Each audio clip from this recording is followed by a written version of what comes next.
بسم اللہ الرحمن الرحیم. بسم اللہ الرحمن الرحیم. صلی اللہ علی رسولہ الکریم آلہ الاطیبین الاطہرین المعصومین. السلام علیکم ورحمۃ اللہ وبرکاتہ. طلاب کرام عزیز، کیسے ہیں؟ امید کرتے ہیں خیر و عافیت سے ہوں گے. دروس فی علم الاصول حلقہ ثالث کا سبق نمبر 184 آغاز کر رہے ہیں، جس میں عنوان قرار دیا گیا کتاب کی عبارت الرابع ما ذکرہ المحقق الاصفہانی سے لے کر الوظیفۃ الثانویۃ فی حالت الشک تک. کرام عزیز، کلی لحاظ سے آج کا درس گزشتہ سے پیوستہ درس ہے. گزشتہ درس میں بحث ہماری چل رہی تھی قاعدہ قبح عقاب بلا بیان کی ادلہ کے بارے میں. آج کے درس کا پہلا نقطہ ہے قاعدہ قبح عقاب بلا بیان کی چوتھی دلیل کی وضاحت کی جائے گی، پھر دلیل کے ناتام ہونے پر اشکال کو بیان کیا جائے گا. نمبر 2، مسئلہ کے حق کے طاعت کی وضاحت کی جائے گی، جو اصل عقلی ہے مرحوم شہید صدر کی نظر میں پسندیدہ یہی ہے. باقی قاعدہ قبح عقاب بلا بیان پر ان کے چند اشکالات ہیں جن کی بنا پہ اس قاعدے قبح کا بلا بیان کو ناتام مانتے ہیں. آئیے ملاحظہ فرمائیں.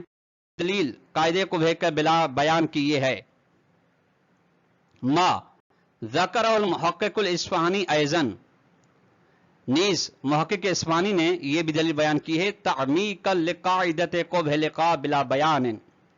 قاعدے قبح عقاب بلا بیان کے بارے میں انہوں نے زیادہ عمق سے کام لیا ہے، زیادہ دقت سے کام لیتے ہوئے یہ بھی دلیل بیان کی ہے، لیکن علی اساس مبنی لہو فی حقیقت تکلیف ہے.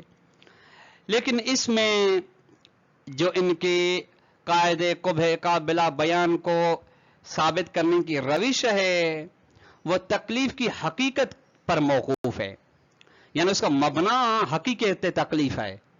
حقیقت تکلیف کیا ہے اس لحاظ سے وہ گفتگو کریں گے. حاصل جس کا خلاصہ یہ ہے کہ ان تکلیف انشائی و حقیقی. تکلیف کی دو قسمیں ہیں. جس تکلیف کے بارے میں مکلف کو شک ہے یا جو مکلف پر عائد ہوتی ہے، ایک انشائی تکلیف ہے اور دوسری حقیقی ہے. اب ان دونوں میں سے ہر ایک کی تعریف فرماتے ہیں. فل انشائیو ما یوجد بالجعل والانشاء. انشاء کے نام سے ہی جس طریقے واضح ہے، انشاء یعنی ایجاد کرنا، وہ جس کو جعل اور انشاء کے ذریعے ایجاد کیا جائے. جعل کے ذریعے سے یعنی اس کی حقیقت ہے نہیں، بلکہ وہ جیسے لفظ جعل ہوتے ہیں اس کا وجود تحقق پذیر ہو جاتا ہے. وَهَذَا يَتَوَقَّفُ عَلَى الْوُصُولِ. اور یہ تب ہو سکتا ہے، یہ موقوف ہے اس بات پر کہ جب تکلیف مکلف تک پہنچے، اور تب پہنچے گی جب اس کو علم ہوگا. وہ تکلیف الحقیقی انشائی کے مقابلے میں تکلیف حقیقی ہے ما کان انشاؤہ بداعی البعث و تحریک. وہ تکلیف ہے جس کو انشاء کیا جاتا ہے مکلف کو وادار کرنے کی نیت و انگیزے سے.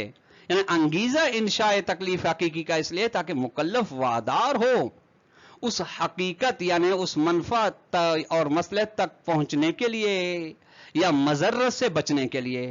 وَهَذَا مُتَقَوِّمٌ بِالْوُصُولِ. یہ جو ہے تکلیف حقیقی، اس کا قوام ہے کہ مکلف تک پہنچے. اس چونکہ لا یعقل ان یکون تکلیف مجرد انشائی باعث و محرک. چونکہ تکلیف یہ تصور نہیں کر سکتے آپ کے تکلیف فقط جعل ہو اور اس کو آپ کہیں کہ یہ بس جعل ہوئی ہے تکلیف اور یہ سبب بن رہی کہ مکلف کو محرک مکلف کے لیے تحرک کا سبب بنے، مکلف کو وادار کرے عمل کرنے کے اوپر. نہیں، فقط جعل سے یہ نہیں ہوتا، بلکہ وانما یکون کذالک باصول ہی. یہ تب ہو سکتا جب وہ تکلیف جعل ہو جائے، جعل کے بعد مکلف تک پہنچے، تب تصور کیا جا سکتا ہے کہ مکلف کے لیے باعث یہ انگیزہ بن رہی ہے کہ تحرک کرے. فکما ان بعث العاجز غیر معقول کذالک بعث الجاہل. جس طریقے سے ایک آدمی جس کو کے لیے تکلیف جعل ہوئی ہے، تکلیف کے لیے قدرت شرط ہے، تکلیف اس وقت پہنچی ہے لیکن وہ اس قدرت نہیں رکھتا. تو یہاں پہ اس کو جو قادر نہیں عاجز ہے اس کو انجام دینے کے اوپر یا ترک کرنے کے اوپر وادار کرنا یہ معقول ہے، معقول نہیں ہے. جس طرح سے اسی طرح سے ہی جاہل کو جس کو تکلیف پہنچی ہی نہیں، جس کو علم ہی نہیں ہے، اب وہ اس کے لیے کیسے کہہ سکتے ہیں، کیسے تصور کر سکتے ہیں کہ تکلیف اس کے لیے محرک ہے؟ ایسے نہیں ہو سکتا. وَكَمَا يَخْتَصُّ تکلیف حقیقی ہو بالقادر قدر، جس طریقے سے تکلیف حقیقی مخصوص ہے اس آدمی کے ساتھ جو اس تکلیف حقیقی پر قدرت رکھتا ہو. کذالک یختص، اس طرح مخصوص ہے بمن وصل الیہ، اس کے ساتھ کہ جس تک وہ تکلیف حقیقی پہنچی ہو اس کے، تاکہ لیمکنہ الانبعاث عنہ، تاکہ ممکن ہو اس شخص کے لیے جس تک پہنچی ہے اس کی جانب تحرک کرنا. فلا معنی للعقاب والتنجز مع عدم الوصول. بس اگر تکلیف نہیں پہنچی تو اصلاً مکلف کے اوپر عقاب اس تکلیف کی مخالفت کی صورت میں آپ تصور نہیں کر سکتے جو کہ پہنچی نہیں. اور جب پہنچی نہیں تو منجزیت بھی نہیں رکھتی. کیوں؟ لأنه يساوق عدم تکلیف حقیقی، کیونکہ یہ اس کے برابر ہے کہ اس کا یعنی عدم وصول کا مطلب یہ ہے کہ تکلیف حقیقی ہے ہی نہیں. نتیجے میں جو تکلیف ہے ہی نہیں اس کی بھی نسبت نہ کہ حقیقت میں اس تک پہنچی نہیں. فیقبح العقاب بلا بیان، تو نتیجے میں پھر آپ کیسے آپ اس کو عقاب دے سکتے ہیں اگر مخالفت کر رہا ہے. لا لأن تکلیف الحقیقی لا بیان علیہ. اچھا اس بنا پہ نہیں ہے کہ تکلیف حقیقی ہے، نہ ہی اس بنا پہ اس کے اوپر کے دلیل بیان آیا ہے وضاحت ہے، بل لأنه لا ثبوت له مع عدم الوصول، اس کے لیے کہ یہ منجزیت اس نے پیدا نہیں کیا ہے جب مکلف کو اس کے بارے میں علم نہیں ہے یا مکلف تک یہ تکلیف نہیں پہنچی. جب منجزیت نہیں ہے تو پھر اس کے لیے محرکیت نہیں بنی. جب محرکیت نہیں ہے تو عقاب نہیں ہے. یہ تھی قاعدے کو بے قابل بیان کو آخری اور چوتھی دلیل. شیخ صدر فرماتے ہیں یرد علیہ، اس چوتھی دلیل پر بھی سابقہ تھی. جس طرح سے 3 ادلہ پر اشکالات کیے گئے اس پر بھی کچھ 2 اشکالات ہیں. اولا پہلا اشکال یہ ہے کہ ان حق طاعت مولا ان کان شاملا لتکالیف الواصلۃ بالوصول الاحتمالی، اگر یہ حق شامل ہے ان تکالیف کو جو مکلف تک پہنچی ہے اس احتمال کی بنا پہ کہ ہو سکتا ہے پہنچی ہوں، احتمال وصول، تو فباعثیت تکلیف ہے، بس تکلیف کا باعثیت یعنی انگیزہ بنے مکلف کے لیے، کہتے ہیں محرک مولوین مولا کی جانب سے شک کی صورت میں معقولۃ ایضاً، یہ اس صورت میں بالکل اس صورت میں معقول ہے، یعنی جب اس کو تکلیف کے پہنچنے کا احتمال ہے، یہ پہنچنے کا احتمال ہونا بھی محرک مولوی بن رہا ہے، باعث مولوی بن رہا ہے کہ مکلف اس کو انجام دے. اگر مفسدہ ہے نہیں ہے تو اسے بچے. وذالک کیوں؟ لأنہ یحقق موضوع حق طاعت ہے، چونکہ یہ حق طاعت مولا کے موضوع کو ثابت کرتی ہے. وَإِلَّمْ يَكُنْ حق طاعت شامل تکالیف مشکوکۃ ہے، اگر تکالیف مشکوکہ کوئی حق طاعت مولا شامل نہیں ہے تو واضح بات ہے کہ انہ لیس من حق المولا، تو پھر مولا کا حق یہ نہیں کہ یعاقب علی مخالفته، کہ اس تکالیف مشکوکہ کی مخالفت کی صورت مولا کو عبد کو عقاب کرے. کیوں؟ لأنہ لیس مولا بلحاظها، کیونکہ یہ پھر مولا نہیں ہے تکالیف مشکوکہ کے لحاظ سے مولا، بلا حاجت لحاظ البیانات و تفصیلات، بدون اس کے کہ مولا نے عبد کے اوپر تفصیلات بیان کی ہوں ان احکامات کی جو اس کے اوپر بھیجے ہیں. وہکذا نجد مرۃ اخری، اس طرح ہم دوسری مرتبہ پاتے ہیں کہ ان روح بحث کا نتیجہ یہ ہے کہ یجب ان یتجہ الی تحدید دائرۃ حق تعالی، حق طاعت، ضروری ہے کہ یہ بحث متوجہ اس بات کی جانب کہ حق طاعت مولا کے دائرے کو معین کیا جائے کہ آیا کہ حق طاعت مولا کا دائرہ تکالیف معلومہ کو شامل ہے یا تکالیف مشکوکہ کو بھی شامل ہے. پسندیدہ شہید صدر کا نظریہ کہ دونوں کو شامل ہے. وثانیاً دوسرا اشکال ان تکلیف الحقیقی الذی ادعی کونہ متقوما بالوصول، وہ تکلیف حقیقی جس کے بارے میں دعویٰ کیا گیا کہ تکلیف حقیقی کا قیام وصول کے ذریعے سے، یعنی جب وہ مکلف تک پہنچے، ان اراد بہل جعل شرعیہ، اگر اسے ارادہ یہ ہے کہ تکلیف حقیقی میں وہ جعل ہے وہ جو وجوب کے لیے، یعنی جو شارع جعل کر رہا ہے، مثلا الناشئ من ارادۃ ملزمۃ للفعل ومصلحۃ ملزمۃ فیہ، اچھا وہ وجوب جو پیدا ہوتا ہے جس کا منشا وہ ارادہ ہے جو الزام آور فعل کے لیے اور مصلحت کے لیے، مصلحت ملزم کے، یعنی جو مکلف کو پر لازمی قرار دے رہا ہے کہ فعل کو انجام دے، تو فمن الواضح، تو واضح سی بات ہے کہ ان ھذا محفوظ ما شک اذن، یہ تو پھر اس صورت میں جب مکلف کو تکلیف کے بارے میں یقین اس کو بھی شامل ہے، اور اس صورت میں جب مکلف کو تکلیف کے پہنچنے کا ہونے کا شک ہے اس میں بھی شامل ہے، حتی لو قلنا، یہاں تک اگر ہم کہتے ہیں کہ بانہ غیر منجزین، تکلیف منجز نہیں، اس صورت میں بھی، وان المکلف شاک غیر ملزم بامتصال عقلا، اور وہ مکلف جس کو تکلیف کے ہونے کے بارے میں شک ہے وہ پابند نہیں کو تکلیف مشکوک کو عقلیہ سے امتصال کرے، کیوں؟ لأن شيئا من الجعل والارادة والمصلحة لا يتوقف على الوصول، کیونکہ جو بھی چیز ہو، جعل مولا ہو، ارادے ہو، مصلحت ہو، یہ اس پر موقوف نہیں ہے کہ اس صورت میں ہے یہ جب یعنی جب جعل تب ہو سکتا ہے، ارادہ و مصلحت تب ہو سکتا ہے جب یہ تکلیف مکلف تک پہنچے، نہیں، اس کا ساتھ اس کا تعلق نہیں ہے۔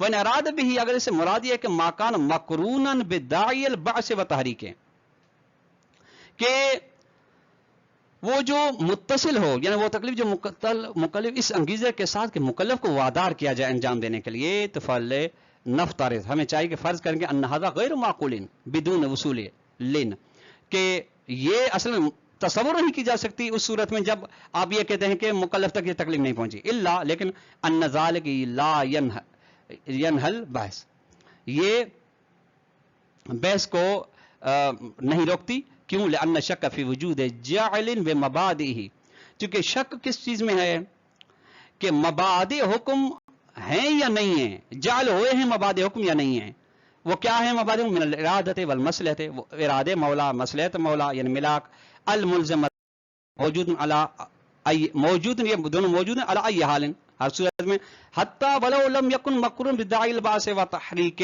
اس صورت میں جب مکلف کے لیے انگیزہ تحرک نہیں ہے، انگیزہ تحرک کے ساتھ متصل ہے، اس صورت میں بھی یہ موجود ہیں، ولا بد ان یلاحظ، ضروری ہے صورت میں ملاحظہ کیا کہ انه هل یکفی احتمال ذلك فی تنجیز اولا، یا کیا یہ احتمال کافی ہے تکلیف کی منجزیت میں یا کافی نہیں، وعدم تسمیت ذلك بالتکلیف الحقیقی مجرد اصطلاح، یہ ان کو نام رکھنا تکلیف حقیقی کے یہ فقط اصطلاح ہے، ولا یغنی عن بحث واقع الحال، اور ہمیں یہ چیز بے نیاز نہیں کرتی حقیقت حال سے۔ الثانی مسئلہ حق اطاعت، یہاں تک طلاب کرام عزیز چار ادلہ کو آج کو بھیکلا بیان کی ہوئی جن کے بارے میں اشکال ہوئی، یعنی تام نہیں ہے۔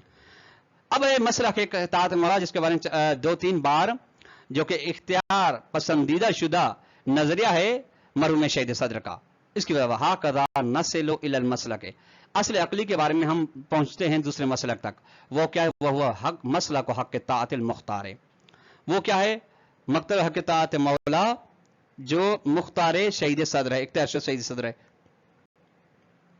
وَنَحْنُ نُؤْمِنُ فِي هَذَا الْمَسْلَكِ، اس مسئلہ کا ہم ایمان رکھتے ہیں